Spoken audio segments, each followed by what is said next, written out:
بسم الله والصلاة والسلام على رسول الله. ازيكم يا حبايبي؟ عاملين ايه؟ يا رب تكونوا بخير دايما. النهارده بقى كده فيديو جديد. قبل ما ندخل على الفيديو ما تنسوش اللايك والاشتراك في القناة لو مش مشتركين، وتفعيل زر الجرس عشان يوصلكم كل جديد انا بنزله.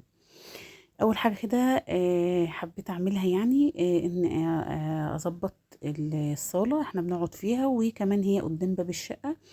فبصراحة الولاد بتفرد كده الكنبة بالليل، وبنقعد بقى قدام التلفزيون، اللي عايز يذاكر بقى، اللي عايز ياكل حاجة. فكل قعدتنا هنا بصراحة. فايه ساعات كمان الولاد بتنام هنا، و يعني بتستسهل انها تخش الأوضة، بتبقى الأوضة ساقعة بقى وكده، فبيناموا هنا. فهم راحوا كده على الدروس. طبعا الأيام دي بيروحوا دروس بدري علشان الامتحانات وكده. فقلت ايه اقوم كده اظبط الكنبة واقفلها، علشان دي دخلت باب الشقة، هي قدام باب الشقة. وكمان كنا اليوم ده صايمين، فقلت بقى ايه مفيش فطار النهاردة معاكم، فهعمل بقى ايه، هنضف البيت كده. وزي ما انتوا شايفين كده طبقت الحاجة ونضفت الكنبة، وهبدأ ايه اكنس كده. بس النهاردة هكنس بالمكنسة العادية، لان امبارح كنت عاملاها بالمكنسة الكهربائية. انا بعمل يوم ويوم الصراحة. طبعا انتوا عارفين الشتاء لب وفشار وسوداني، فلازم دايما نكنس بقى بالمكنسة. فكان قبلها بيوم كنسة بالمكنسة، فالنهاردة هعمل ايه بالمكنسة العادية. ونضفت الاوض، وطبعا اوضتهم كانت نظيفه لانهم كانوا نايمين هنا على الكنبه. فعملت اوضتي كده، نضفتها على السريع، ودخلت على طول على المطبخ. معايا كده حله على النار، وحته سمنه بلدي، حبهان مستكه، ورق لورا، وهسلق لحمه. فقلت اعمل بقى كده الفطار بدري بدري، علشان انتوا عارفين كمان النهار قصير خالص، والمغرب بتبدا بدري جدا يعني. وانا هنا كنت بصراحة مش قايمة بدري قوي، كنا الساعة 11 او حاجة زي كده. لميت بقى غسيل ونشرت غسيل، ولفيت كده على البيت. فالوقت بقى ايه، كان الوقت ده الساعة 1. فقلت بقى ايه اسلق كده اللحمة واعمل الغدا، علشان يلحق بقى ايه المغرب، قصدي الفطار عشان يلحق المغرب. فكان عندي كده لحمة، قلت اسلقها، وكان معاه كده كام قطعة من العظم كده، حلوة جدا، وبتعمل كده شوربة حلوة جدا. فقلت اديها بقى تشويحة بحبان ومستكة كده، بتبقى ريحتها حلوة، وورق لورا كمان. هديها تشويحة، وهنعمله النهاردة ايه، يعني كل واحد ليه طلب بصراحة. فكان اليوم ده بابا عندي، فهو عايز شوربة خضار، فقلت اعمل له بقى شوربة الخضار اللي هو بيحبها. والولاد عايزين كوسة باللحمة المفرومة. وانا طبعا هعمل معاكم خضار سوتيه، فكل واحد ايه هيعمل كده ايه الأكلة اللي بيحبها. فاديت كده تشويحة حلوة للحمة، حلوة جدا، علشان أنا هاخد شوربة وقطعة لحمة من اللحمة دي. مش هاكل خضار بصراحة، شوربة خضار لأني مش بحبها. ف زي ما انتوا شايفين كده، حطيت المية بتاعتها وهغطي عليها ايه، ولما تطلع ريم او حاجة بهشيلها كده واسيبها ايه تتسلق براحتها. معايا هنا جزر وقرنبيط وبطاطس وبسلة وكوسة وكمان قلقاس. فكل الخضار بقى الموجود كده طلعته، وهعمله بقى شوربة خضار اللي هو عايزها. زي ما انتوا شايفين كده خضار مشكل، وكمان القرنبيط ده ما بيتحط كده في شوربة الخضار بيبقى حلو جدا، او بروكلي الموجود بقى حطوه. هعمل كمان جنبهم كده رز بشعرية وعلى السريع كده.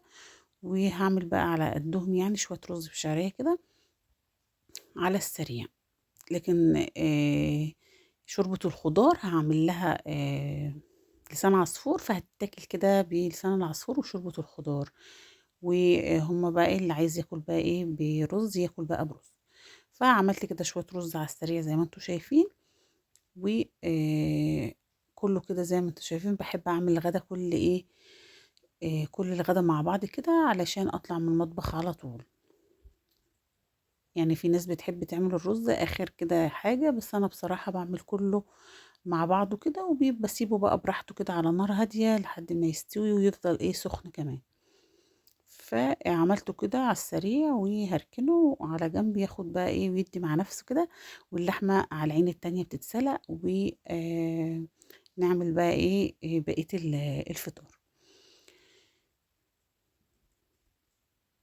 بس كده.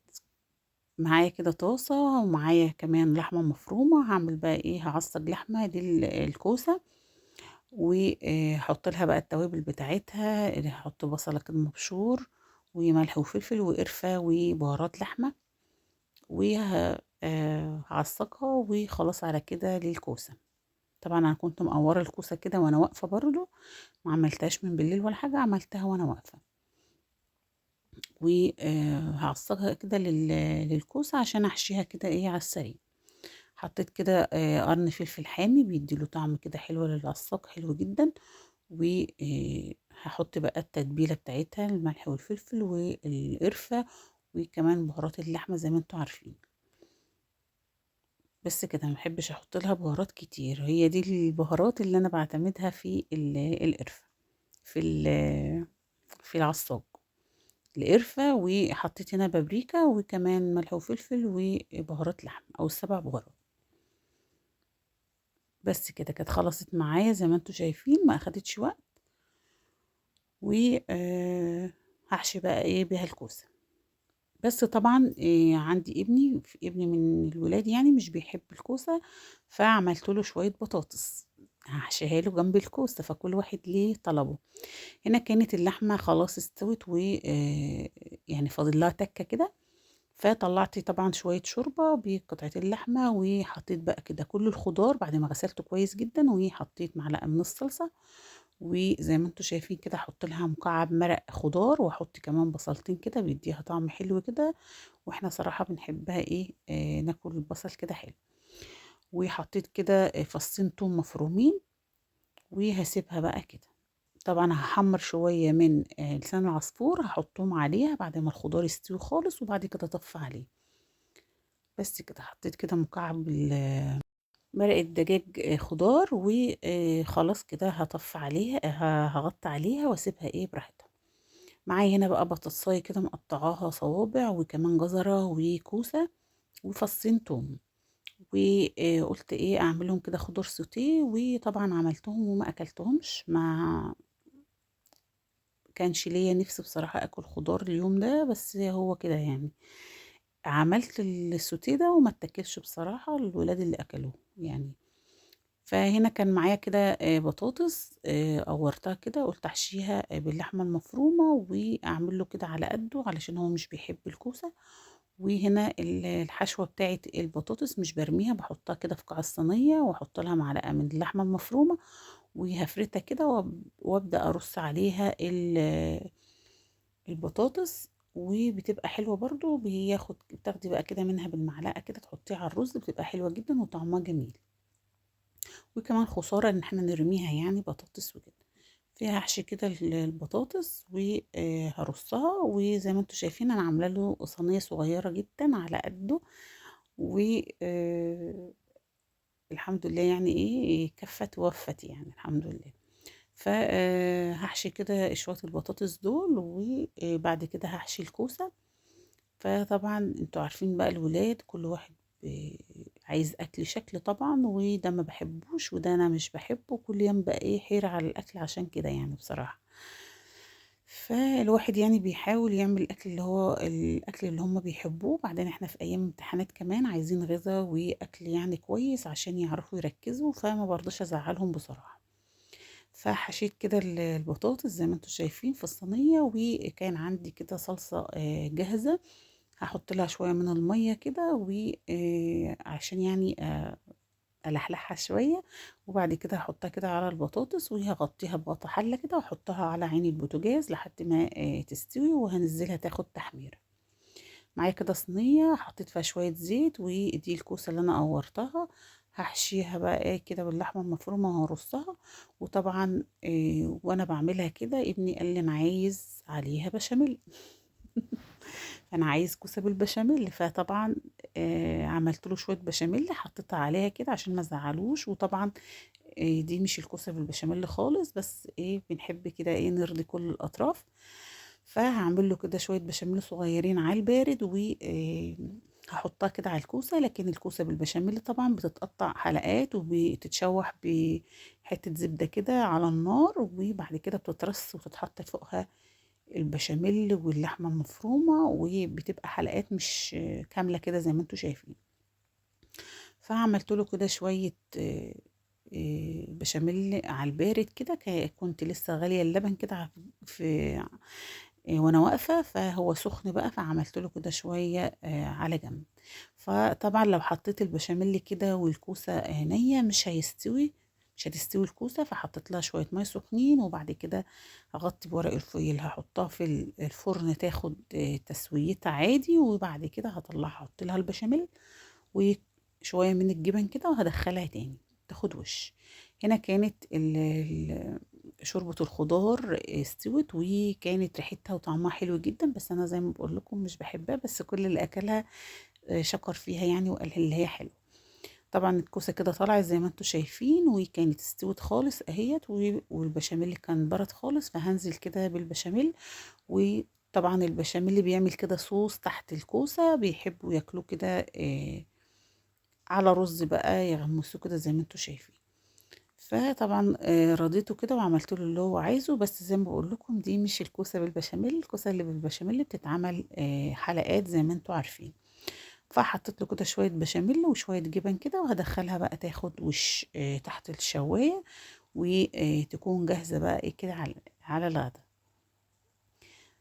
هنا معايا كده طاسة على النار، هحط لها شوية زيت زيتون، وتكون الطاسة سخنة جدا، وبعد كده هنزل بشوية الخضار اللي انا كنت مقطعاهم وهعملهم خضار سوتيه. زي ما انتوا شايفين كده سخن الطاسة جامد، وغسلت كده الخضار زي ما انتوا شايفين، كنت حاطة بطاطساية صغيرة وكوساية كده، وكمان جزراية، وهقطع كده فص توم. حط لها بقى التوابل بقى اللي تحبيها، بس بصراحة انا مليش في الخضار خالص فما اكلتهاش. شربت كده بولة شوربة، وخدت قطعتين اللحمة بتوعي، واخدت كده جرجير بقى وخيار، وخلاص على كده الحمد لله. فحطيت كده ملح وفلفل زي ما انتوا شايفين، وهحط شوية من البهارات، وكمان هحط شوية من الزعتر، وهشوحها بقى كده لحد ما تنزل شوية المية بتوعها وتشربهم كمان، لان الكوسة بتنزل مية طبعا. وبيبقى الخضار ده كمان بيبقى فيه قرشة كده، مش بيبقى مستوي قوي يعني، فبيبقى فيه سنة يعني بيقرش كده معاكي، بيبقى طعمه حلو على فكرة. بس يعني اللي بيحب الخضار بقى السوتيه وكده، فانا مش ماليش في الخضار اصلا ولا شوربة الخضار. بس هي كانت جميلة والله العظيم، انا اكلت منها كام واحدة كده، بس ما حبيتهاش. فشوحتهم كده زي ما انتوا شايفين، والواناتهم بقى كده وريحتهم جميلة جدا، وهغطيهم كده لحد ما يستوي كده ايه شوية يعني. بس كده كان كل الفطار جاهز معايا وخلصته. وطبعا في الدروس بقى اللي بيجي بقى بيتغدى، كانت كده الصينية طلعت الكوسة، وهنا الطبق بتاع شوربة وقطعة اللحمة والخضار السوتيه كده، والبصل اللي أنا بحبه، والليمون عشان البرد، والبطاطس بقى بتاعت ابني، والرز كده، واللي أكل بقى من الكوسة. فكل واحد أكل كده ايه الأكل اللي بيحبه وراح على درسه. فالحمد لله ده كان الغدا بتاعنا او الفطار الحمد لله. و